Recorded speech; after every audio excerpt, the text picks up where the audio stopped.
Friends and fiends, there's been something on my mind lately. Buttons. You either love them, aw, cute as buttons, or they trigger something in your soul that makes you just a smidge uncomfortable. Or you just use them to fasten clothes and such and don't have any weird emotions tied to them. Lucky you. But after today's video, you may have an altered, a little sewing joke, outlook on these little discs. Why does this little fastener cause so much of a stir? If you've seen or read Coraline, you may have more than an inkling. But before we follow this thread too far, today's video is sponsored by Surfshark. Surfshark is a VPN that protects you on your online adventures. I mean, it's dangerous enough going outside in the real world right now, so make sure your online world is safe too. Use the Surfshark browser extension on your computer or the app on your phone to begin today. You can use one account on an unlimited number of devices.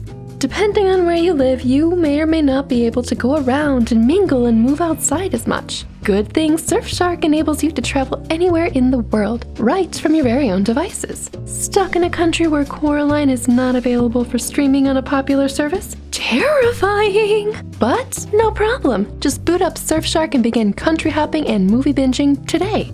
To get started, use my code abitfrank to get 83% off plus 3 extra months for free. Surfshark offers a 30-day money-back guarantee, so you can try this for yourself risk-free. Check out the links in the description below. Thank you to Surfshark for sponsoring today's video.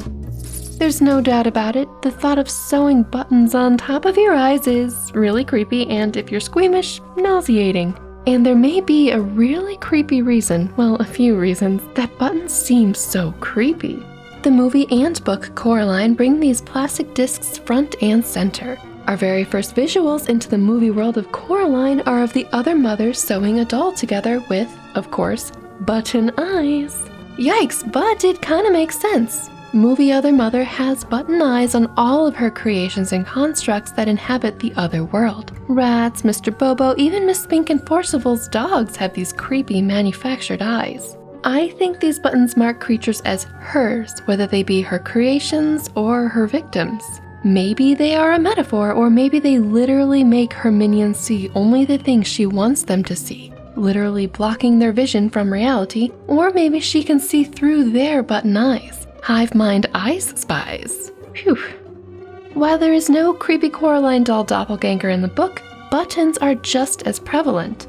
On page 45 of 162, the other mother and father say that, in order for Coraline to be with them forever and always, she has only to sew black buttons over her eyes, and it won't hurt a bit. Which book Coraline takes to mean that it will hurt quite a lot, and I'm with her there. The movie goes extra hard and uses buttons and sewing from the very start and throughout to drive home the idea that the other mother is like a spider, literally threading a web through and around her world and the people and creatures in it. And while I could dive really deeply into the metaphors about said creepy button eyes, I am of course more interested in where this potentially chilling association originated from, because you know that has to be creepy. So, where do button eyes come from? And why are they so creepy? But here's a button that's not creepy, the subscribe button. Some of you spooky souls watching these videos are just floating through, but why not stay and make this your haunted home? Subscribe and bell click to this weird channel today and never miss a creepy cool thing. I promise we'll have fun, forever and always. Okay, back to the creepy buttons. Let's talk about dolls, another thing that you either love or get shivers from. Many with button eyes are creepy in their own right, the way the light catches them just right to make them seem alive. Did it move? Is it closer than it was a bit ago? There are so many old fairy tales and stories that have dolls coming alive, either to help or to hurt. And there are lots of modern stories that make these uncanny, lifelike yet not maybe figures even more terrifying. But getting back to buttons, in the case of dolls and toys, buttons take something that was not alive and give it a bit of life. Buttons, eyes, windows to the soul. Throughout time and stories and rhyme, the eyes were thought to be the windows to the soul. And if a soul were to vacate a body, for example, a person were to die, the eyes they leave behind start to get weird. Lifeless eyes are unnerving in their own right. But, and warning here as I'm getting more realistic and graphic, once a body dies, muscles stop working and skin dries out and you get the picture. Coins or ceramic pieces or anything else really were used to ensure that the eyes remained shut after death, hold the lids to hide the lifeless eyes, and to keep the face looking peaceful. In recent times, eyelids were glued shut, and today there's even a disc that sits under the eyelid but atop the eye that grabs the eyelid and holds it shut for viewings and such. Not a button per se, but it sure functions as one. In other rituals and body preparation, the eyelids are sewn shut, which brings us eerily back to Coraline and the Other Mother and sewing buttons on eyes. Yay! Maybe the Other Mother is really marking Coraline for death. I mean, we knew that she meant to drain the life out of her like she has done to the other children, like a spider tying up her victims, but this really brings that home. Did Coraline skirt death? Or did she die? Is she actually living in the afterlife? Or limbo? She did partake of the Other Mother's meals after all, in a Persephone and Hades type arrangement. The husks of the drained children she set free might help to answer that, on page 83 in the book. Names, names, names, said another voice, all far away and lost. The names are the first things to go after the breath has gone and the beating of the heart. That sounds like death to me. In order to set the children free, in the book, Coraline is finding their secret hearts, their souls. In the movie, their eyes. Interesting word choice and concepts, right? In the book, the worlds are parallel yet opposite, and Coraline's potential straddling of the line between life and death makes an already eerie and chilling story that much more hair-raising.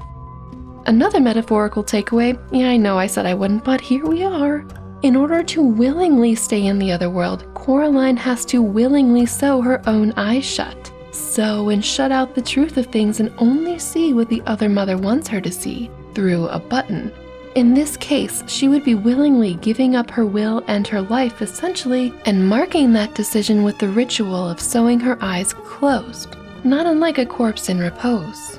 Speaking of death, in mythology, souls were transported from the world of the living across the River Styx to the underworld by the ferryman Charon. The fee for bringing the body and soul to the proper place was coins, which relatives or those mourning a person were sure to place in or on their dearly departed's mouth or around them somewhere. This is known as Charon's obol, and is considered sustenance for the journey, referring to the roads of the afterlife or whatever the culture thought awaited them after death. Without these coins, the soul would be forced to wander and roam endlessly forever and always and eternity, and would probably haunt and torment those left behind until they themselves died. Yay, fun!